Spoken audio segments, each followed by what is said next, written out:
My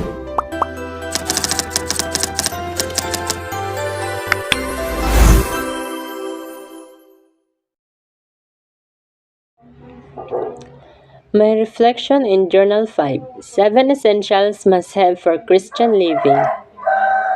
Number 1, seek God, not sin. Number 2, fear God, not men. Number 3, love God, not the world. Number 4, believe God, not the deceiver.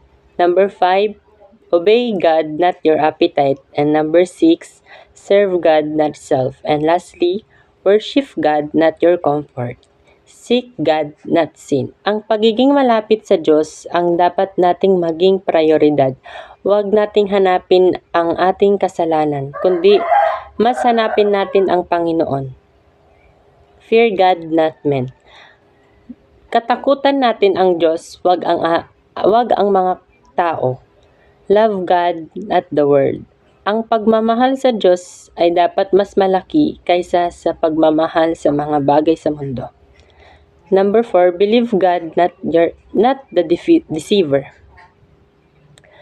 Ang pananampalataya sa Diyos ay mas mahalaga at sa ating kaligtasan. Ang pag-iwas sa mga panlilinlang ng mga demonyo ay nagsisiguro sa atin na mananatili tayo sa landas ng katotohanan.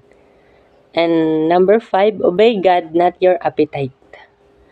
Ang pagsunod sa Diyos ay nangahulugan na sinusunod natin ang kanyang utos, hindi ang ating kagustuhan.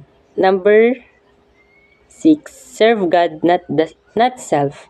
Ang pagiging masunurin sa Diyos ay nagpapakita ng ating pagmamahal sa Kanya. And lastly, worship God, not your comfort. Kahit na umuulan, dapat tayo mag-worship sa Kanya, lalong-lalo na sa Sunday. Thank you.